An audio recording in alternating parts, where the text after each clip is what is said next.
अस्सलाम वालेकुम। इस वीडियो में बात करेंगे अपने ऑर्गेनोफॉस्फोरस कंपाउंड्स की, जो कि हम एज अ पेस्टिसाइड, वर्मिसाइड और रोडेंटिसाइड के तौर पे यूज़ करते हैं। इनकी जो पॉइजनिंग है वो देखी गई कि डिपेंडिंग अपॉन इनका एक तो डिफरेंट वो होते हैं, रूट्स ऑफ ट्रांसमिशन होते हैं इनके।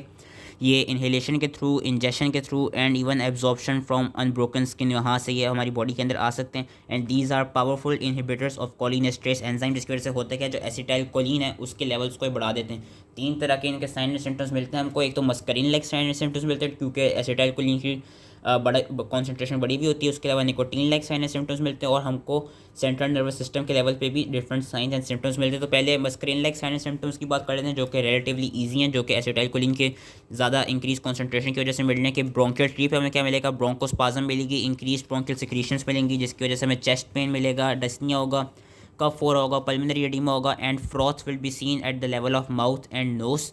उसके अलावा जीआई में भी इंक्रीज डायरिया होगा, इंक्रीज जीआई सिक्रीशंस होंगी, vomiting, anorexia, nausea, abdominal cramps, epigastric and substernal tightness मिल रही होगी, increase salivation, increase sweating, increase lacrimation, heart पे ब्रेडिकार्डिया, प्यूपल्स में पता है मायोसिस मिलता है, सिलियरी बॉडी में क्या कहते हैं ब्लरिंग हो रही होगी विजन की, और यूरिनरी ब्लैडर के लेवल पे इंक्रीज फ्रीक्वेंसी ऑफ मिक्चुरेशन।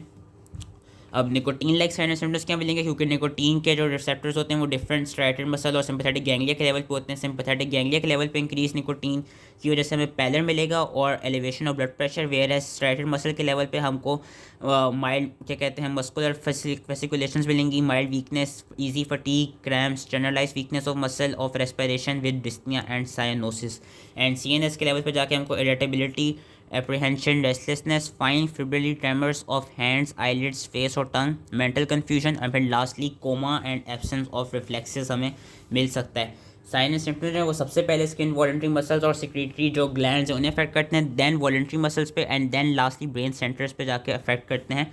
तो इनिशियल जो कंप्लेन करता है पेशेंट, वो सबसे पहले उसको headache, malaise, tightness of chest, dimness of vision, pin point miosis, ये चीज़ें हो रही होती हैं। फिर इन सब होने के 2 to 8 आवर्स बाद क्या होता है, 2 to 8 आवर्स बाद हमें काफ़ी सारे साइन सिम्टम्स मिलते हैं, like nausea, abdominal cramps, vomiting, diarrhoea, profuse sweating, salivation, urination, muscular twitching, जिस सबको हमने एक न्यूमोनिक से याद रख लेना है, स्लड, SLUD स्लड। ये न्यूमोनिक क्या है कि 2 to 8 आवर्स बाद हमें सलाइवेशन मिलेगी, लैक्रिमेशन, यूरिनेशन और डेफिकेशन मिलेगी। और ये भी देखा गया कि जो उसके आंसू होंगे ना, जो टेयर्स होंगे वो रेड कलर के होंगे, जिनको हम क्रोमोजेनिक टेयर्स कहते हैं। वो रेड टेयर्स इसलिए होते हैं due to presence of high amount of या accumulation of high amount of porphyrin in the lacrimal glands.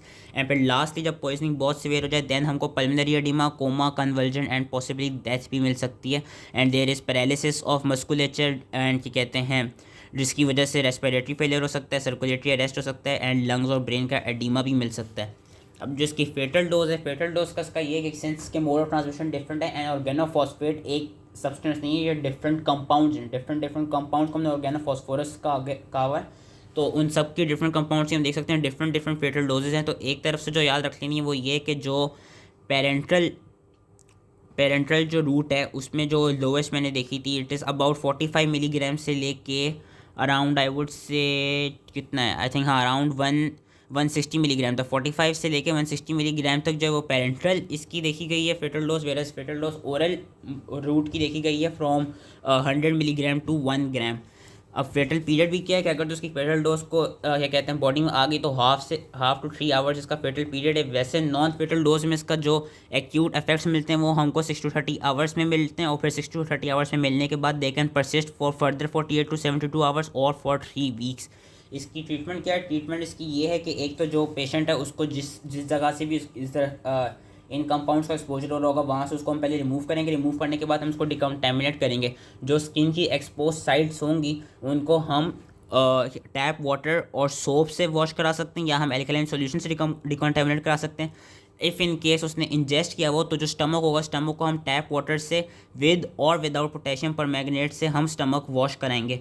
हम जो एयरवे होगा उसको क्या कहते हैं कैसे ट्रीट करेंगे, जो फुट एंड होगा बेड का वो रेस कर देंगे एंड आर्टिफिशियल रेस्पिरेशन प्रोवाइड करेंगे। उसके अलावा दो इसके एंटीडोट्स हैं जो याद रखने, एक है एट्रोपिन, एट्रोपिन बेसिकली एसिटाइलकोलिन का रिवर्सल करा रहा होगा, और दूसरा है प्रालिडॉक्सिन। प्रालिडॉक्सिन क्या है, प्रालिडॉक्सिन इसको बेसिकली जो कोलिनेस्ट्रेज है जिसको इनहिबिट कर रहा था ऑर्गेनोफॉस्फेट उसको ये रीएक्टिवेट करा रहा होगा। तो प्रालिडॉक्सिन एंड एट्रोपिन याद रखने। उसके अलावा क्या हम डायरेटिक दे सकते हैं, सलाइन परगेटिव दे सकते हैं, जो रेस्टलेसनेस कन्वर्जन होते हैं उनको ट्रीट करने के लिए बार्बिट्रेट या डाइजीपैम दे सकते हैं, और बाकी जो ट्रीटमेंट होती है वो सिम्टोमेटिक ही होती है। पोस्टमार्टम अपीयरेंसेस क्या है? पोस्टमार्टम अपीयरेंसेस हमें एस्फिक्सिया की मिलती हैं। एक्सटर्नली हमें मिलेगा कि जो फेस होगा वो साइनोस्ड होगा और हमको ब्लड स्टेन फ्रॉथ मिलेगा नोज और माउथ के लेवल पे, और जिसकी कैरोसिन लाइक स्मेल होगी। इंटरनली हमें स्टमक के अंदर ग्रीनिश ऑयली सब्सटेंसेस मिलेंगे जिनकी भी कैरोसिन या गार्लिक लाइक स्मेल होगी।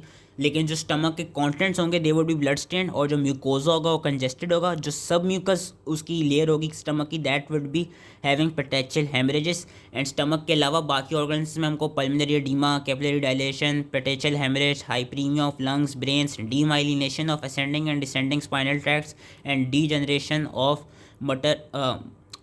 Degeneration of motor horn cells हमको मिल रही होगी। जो इसकी बाकी कोई पोस्टमार्टम अपीयरेंसेस में ये कि जो बाकी हैं विसराज होंगे उनको हम प्रिजर्व करेंगे केमिकल एनालिसिस के लिए। एंड मेडिको लीगल एस्पेक्ट्स ये हैं कि ये एज अ रोडेंटिसाइड, वर्मिसाइड, पेस्टिसाइड के लिए यूज़ होता है। इसमें एक्सीडेंटल पॉइजनिंग ज़्यादातर देखी जाती है। एक्सीडेंटल के अलावा इसमें होमिसाइडल भी हो सकती है, होमिसाइडल के अलावा इसमें सुसाइडल भी पॉइजनिंग हो सकती है। So that was it. I hope easily समझ में आ गया हो एंड थैंक यू।